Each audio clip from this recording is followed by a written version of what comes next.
Salut à tous et bienvenue pour cette nouvelle vidéo consacrée aujourd'hui au logiciel DaVinci Resolve, qui est un logiciel de post-production professionnel, utilisé notamment pour pas mal de blockbusters aux États-Unis. Donc je vais vous montrer en fait dans cette vidéo 10 fonctionnalités qui sont à la fois simples et qui permettent de booster votre productivité sur ce logiciel. Donc j'espère que ce tutoriel va vous plaire. On commence sans plus tarder. Alors voilà, j'ai ouvert DaVinci Resolve. Je vais éditer avec vous ma vidéo précédente, le tuto consacré notamment à la FAQ et puis à qu'est-ce qu'une image RAW. Pourquoi? Parce que j'ai pas tellement de contenu vidéo à vous montrer en ce moment. Donc c'est parti. Et la première fonctionnalité que j'apprécie énormément, c'est le fait que DaVinci Resolve intègre en un seul logiciel l'ensemble des fonctionnalités de post-production vidéo.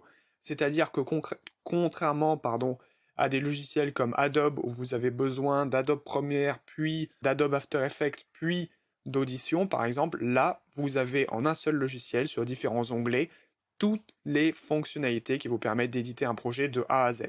Donc vous avez une page média qui vous permet d'importer des médias, vous avez une page cut qui vous permet de faire du montage rapide, vous avez une page edit qui vous permet vraiment de vous focaliser sur l'édition, c'est-à-dire la création de votre timeline avec le découpage de vos vidéos, l'intégration dans la vidéo finale, etc. Vous avez ici une page fusion qui est en fait l'équivalent d'After Effects qui vous permet de créer des effets spéciaux sur vos vidéos, basé sur une construction un peu spéciale, nodale. Vous insérez finalement des nœuds, des blocs comme ça de différentes fonctionnalités entre votre entrée et votre sortie. Vous avez ensuite ici une page couleur. Au départ, il faut savoir que DaVinci Resolve c'était un logiciel uniquement consacré à la colorimétrie et il est d'ailleurs reconnu dans le domaine. Et ensuite, petit à petit, ils ont intégré les autres onglets. Ensuite, on a ici une page Fairlight qui permet vraiment de se concentrer sur l'édition audio, d'accord? Et ensuite, on a la page Deliver qui vous permet d'exporter votre projet sous différents formats, c'est très configurable, ou alors sur des plateformes telles que YouTube, telles que Vimeo, des logiciels comme Premiere, Final Cut, Avid. Donc c'est vraiment très flexible, vous pouvez faire un petit peu ce que vous voulez en termes de paramétrage d'export. Donc moi, ce que j'aime bien, c'est pouvoir disposer dans un logiciel de toutes les fonctionnalités, de tout un workflow sans avoir à aller sur un autre logiciel. Deuxième fonctionnalité très très importante à mon goût, c'est la possibilité de synchroniser de façon automatique le son en provenance de votre enregistreur numérique et puis le son en provenance du micro intégré à votre caméra. Il faut savoir que dans les productions un peu professionnelles, on n'enregistre pas le son directement avec le micro intégré de votre caméra. Pourquoi? Parce que il est très proche de votre caméra, donc en fait il capte beaucoup plus les bruits de votre caméra que finalement le dialogue qui est en train de se produire. Et donc, on utilise un enregistreur numérique externe avec une carte SD. Il y a deux supports finalement. Il y a la carte SD de votre caméra avec votre vidéo plus le son issu de votre caméra. Et vous avez une deuxième carte SD avec un deuxième fichier qui est votre fichier sonore issu de l'enregistreur numérique. Et là, vous vous dites, mince, comment synchroniser? Alors, il y a une première méthode qui consiste à utiliser, vous savez, ces clipboards qui permettent de définir le début de la vidéo. Et donc, après, vous avez ici votre waveform. Et donc, vous pouvez aligner la waveform de votre fichier issu de l'enregistreur numérique avec la waveform issue du micro interne de votre caméra. C'est une première méthode, sinon DaVinci Resolve fait automatiquement le boulot. Vous pouvez sélectionner autant de fichiers vidéo que vous voulez, vous sélectionnez votre fichier audio aussi, et là vous faites clic droit, Auto-Sync Audio, Based on Waveform, et là DaVinci Resolve analyse le contenu du son et puis de la vidéo, et remplace finalement le son de votre micro interne avec le son de votre enregistreur numérique, ce qui fait que vous avez un son parfaitement clean. Troisième fonctionnalité que j'apprécie, c'est la possibilité de créer des smart beans. Alors avant de parler des smart beans, peut-être que c'est intéressant de parler des beans. Beans en anglais, ça veut dire poubelle. Là en l'occurrence, c'est pas tellement ça, c'est un dossier au sein de DaVinci Resolve dans lequel vous allez pouvoir classer vos vidéos. Vous pouvez faire des dossiers pour des personnages, vous pouvez faire un dossier vidéo, un dossier musique et un dossier audio, vous faites vraiment ce que vous voulez. Le Smart Beans, combiné avec quelque chose qui s'appelle les métadonnées, ça va vous permettre de trier vos vidéos en fonction des métadonnées qu'il y a dedans. Je m'explique. Là, par exemple, vous avez une vidéo. Si je clique dessus et que je vais dans Metadata, ici, vous avez un descriptif des caractéristiques de cette vidéo. Par exemple, vous pouvez décrire votre vidéo, vous pouvez ajouter des keywords, vous pouvez ajouter des acteurs qui sont sur la vidéo, un numéro de session. Vous pouvez ajouter un numéro de scène, un numéro de prise, etc. Si je vais ici dans Keywords et que je tape tutoriel, ça m'a ajouté un Keywords. Et puis je vais aussi faire la même chose sur audio. Je vais taper tutoriel. Voilà. Et là, vous avez un fichier audio plus un fichier vidéo qui s'appelle tutoriel. Alors, vous voyez que ce champ a été ajouté en fait dans l'onglet Shot and Scene, une catégorie métadonnées. D'accord. Donc, si maintenant je crée une Smart Beans, je fais Add Smart Beans, j'appelle ça tutoriel. Et là, je vais dans Shot and Scene, je vais dans Keywords, Contains, et là, je tape tutoriel. Et là, regardez, ça m'a automatiquement trié les vidéos qui contiennent le mot tutoriel, ou ça, dans le champ Keywords, qui appartient à la catégorie Shot and Scene dans les métadonnées. Et là, je fais Create Smart Beans, et vous voyez, ça m'a créé ici une Smart Bean qui s'appelle tutoriel, contenant toutes les vidéos qui ont été indexées comme étant tutoriel. Ça, finalement, c'est super pratique, parce que maintenant, vous pouvez, dès le départ, décrire vos clips, ajouter un maximum de métadata. Ça, c'est pour des projets qui sont vraiment un peu costauds, dans lesquels vous avez plein de vidéos. Là, ça sert à rien, j'ai 3 vidéos en tout et pour tout et de l'audio. Mais sur des projets plus complexes, avec des centaines de vidéos, de nombreux acteurs, ce genre de choses, là, dans ce cas-là, je vous invite à remplir toutes les métadonnées des vidéos. Et ensuite, comme ça, vous pouvez créer des Smart Beans en isolant dans une Smart Beans qui pourrait s'appeler Thomas, toutes les vidéos qui mettent en scène l'acteur qui s'appellerait Thomas. Quatrième chose que j'apprécie énormément, et là on va aller dans l'onglet qui s'appelle Color, c'est la possibilité d'avoir une retouche nodale, une construction nodale. Sur Adobe par exemple, vous pouvez ajouter des calques de réglage, donc c'est une façon d'éditer, mais là vous avez une façon que j'apprécie plus parce que c'est beaucoup plus flexible, c'est une construction nodale. Qu'est-ce que ça veut dire? Ça veut dire que ici j'ai mon entrée et je vais appliquer des effets de colorimétrie, de retouche colorimétrique, d'abord là-dessus, ensuite sur un autre nœud, encore un autre nœud, et puis ça va sortir. L'intérêt du coup, c'est de pouvoir créer finalement un nœud par effet, et donc c'est pas destructif. Vous pouvez toujours réarranger vos nodes entre eux, faire passer celui-là avant pour créer d'autres effets. Vous pouvez partager un nœud avec un certain réglage dessus entre plusieurs projets, donc c'est vraiment très efficace. Vous voyez que l'image ici est un peu verte, donc ce que j'ai commencé par faire, c'est diminuer sur mon premier nœud ici le vert dans les ombres. On peut le voir ici, on a diminué le vert dans les ombres. Deuxième chose que j'ai faite, c'est ajouter un peu de contraste avec l'outil courbe ici. Et troisième node, que j'ai consacré plutôt à un style. Donc vous voyez que j'ai vraiment, au départ, des retouches qui sont considérées comme primaires. Ensuite, j'aurais pu faire sur un deuxième node des retouches en me focalisant sur certaines parties de l'image, comme on va le voir juste après. Et ensuite, tout à la fin, j'ajoute un node de style. Et donc ça me permet à chaque fois, vous voyez que là par exemple, j'ai ici des curseurs qui sont modifiés, j'ai 0,02 ici, j'ai 0,01 ici, j'ai 1,01 ici aussi, donc j'ai modifié des paramètres. Et donc maintenant, si je veux conserver ce que je viens de faire sur l'effet, et puis par contre diminuer un petit peu telle ou telle couleur dans les ombres, vous voyez que je risque de casser le réglage que je viens de faire. L'avantage, je fais Add Node ici, Add Serial, et vous voyez que je bénéficie d'une palette complètement renouvelée, complètement remise à zéro d'outils. Cinquième avantage de ce logiciel que j'apprécie particulièrement et que les débutants vont vraiment apprécier, c'est la possibilité de faire une fonction qui s'appelle Automatch. Si vous avez deux clips qui ont été pris par exemple à 2 instants de la journée, vous avez des conditions lumineuses qui évoluent et donc vous voulez que les deux clips soient dans les mêmes tons de couleurs. Et pour ça, vous avez une fonctionnalité qui est très très pratique et qui s'appelle Automatch. Alors c'est parti. Vous voyez par exemple que là, on a des clips qui sont relativement uniformes. Je vais essayer de vous trouver... Voilà. Là par exemple, on a deux clips qui sont un peu différents en termes de luminosité. Vous voyez que là, on a un clip qui est beaucoup plus sombre et ici un clip qui est beaucoup plus lumineux. Là, ce que je vais faire, c'est essayer de rendre le clip 76 un peu plus sombre. D'accord, donc pour ça, je viens sélectionner ici le clip sur lequel je veux que l'effet s'applique. Je viens faire CTRL, clic sur mon clip de référence. Et là, je viens faire ici Shot Match to this clip. Et là, vous voyez que ça m'a automatiquement appliqué l'effet Shot Match. Et avec maintenant, entre les deux, on a quelque chose qui est beaucoup plus proche. Vous voyez le avant-après. On a vraiment drastiquement réduit cette luminosité. Alors c'est pas parfaitement identique, vous voyez qu'ici on a moins de vert qu'ici, mais il a quand même fait du super bon boulot. La 6e fonctionnalité que j'apprécie vraiment, c'est la possibilité de copier des réglages que vous avez fait sur une vidéo, d'accord, à condition que toutes les vidéos soient relativement similaires. Dans ce cas-là, au préalable, vous faites bien sûr un shot match to this clip. Une fois que vous avez tous les clips qui sont à peu près de la même couleur, dans les mêmes tons, dans les mêmes gammes de lumière, dans ce cas-là, vous faites un réglage sur un, et ensuite ce que vous faites, c'est que vous venez sélectionner ici tous vos clips, et là vous cliquez droit sur celui que vous voulez et vous faites Apply Grade.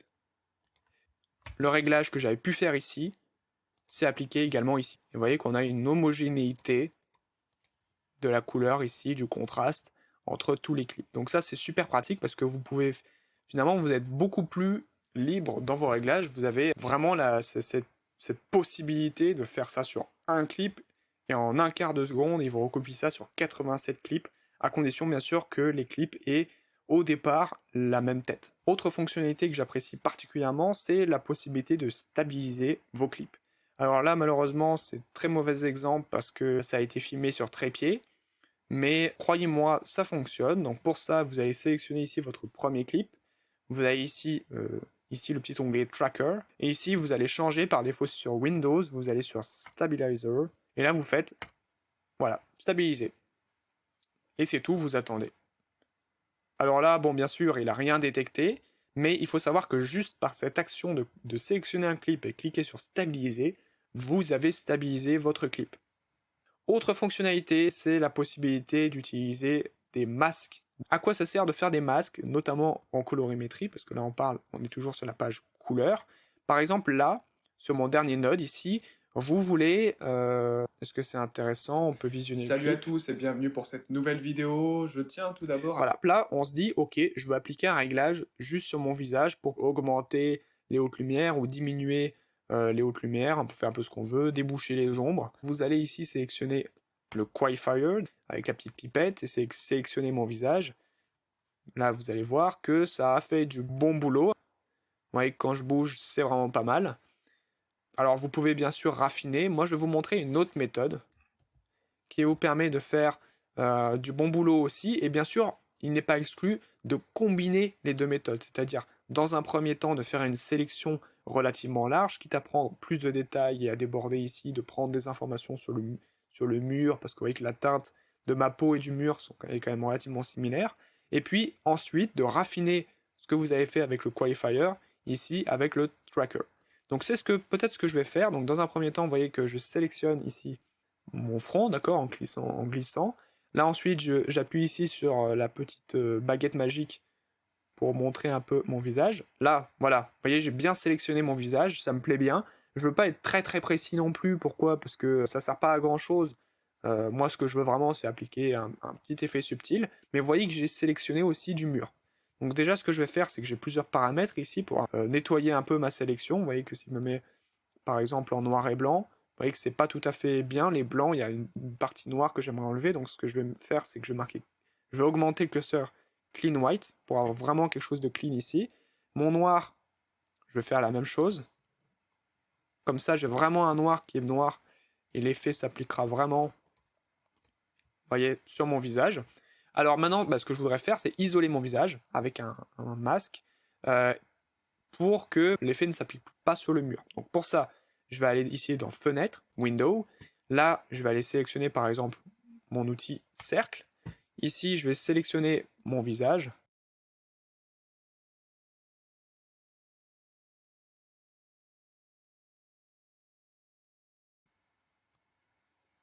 Voilà, par exemple, là, je suis très satisfait. Vous voyez que maintenant, mais il n'y a plus que mon visage qui a été sélectionné. Hein, j'ai plus du tout les murs. Le problème, c'est que mon visage, il va bouger. Et si mon visage sort de ce cercle, pour l'instant est fixe, eh bien dans ce cas-là, ça va poser problème. Parce qu'il y aura une partie de mon visage qui sera traitée par l'effet que je vais appliquer, et puis une partie qui ne sera pas traitée. Donc pour ça, je vais aller dans Tracker. Et là, regardez, je vais aller... Non, alors là, je suis dans Stabilizer, donc je vais revenir sur Window. Et en fait, je vais faire tout simplement Play. Et vous voyez que ça traque automatiquement mon visage. Alors là, ça l'a traqué dans un sens, parce que j'étais en fait au milieu du clip. Maintenant, ce que je peux faire, c'est me mettre là et aller dans l'autre sens, faire play dans l'autre sens. voyez que ça prend pas mal de points en compte. Et là, je suis satisfait parce que du coup, si on lit l'entièreté de mon clip, vous voyez, hein, j'aurais pu encore raffiner un petit peu ici, mais bon, c'est pas très embêtant. Moi, ce que je vois, c'est que mon visage est parfaitement sélectionné. Et donc maintenant, je vais pouvoir revenir au mode normal, comme ceci. Je vais pouvoir cacher ma fenêtre. Et là, maintenant que j'ai sélectionné mon visage particulier sur ce node-là, d'accord, j'ai créé un node spécifique en sortie. Et là, maintenant, ce que je vais faire, c'est que je vais, par exemple, déboucher mes ombres. Et vous voyez que si je fais ça, ça n'impacte que mon visage. Donc, je vais peut-être faire quelque chose comme ceci.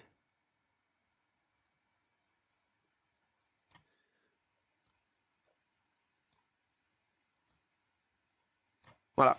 Et là, par exemple, vous voyez le avant, après, avant, après. J'ai un visage qui ressort un peu plus. Bon, là, l'idée, c'est vraiment pas de vous montrer ce qu'on peut faire en termes de colorimétrie, mais de vous montrer qu'on peut vraiment appliquer des réglages de façon locale, de façon très simple, en utilisant une combinaison éventuellement du qualifier. Vous sélectionnez, vous glissez, vous faites clean white, clean black. Vous passez là, vous créez une fenêtre, vous la convertissez en Bézier si vous avez vraiment besoin d'être précis. Ensuite, vous allez dans Tracker et là, vous traquez avant, après, suivant si vous êtes au milieu, au début ou à la fin du clip. Et là, vous faites CTRL-D pour activer, désactiver votre node pour voir le avant et le après. Et maintenant, on se dit, ok, est-ce que ça l'a bien appliqué partout comme il faut? Je désactive ma fenêtre et maintenant, regardez.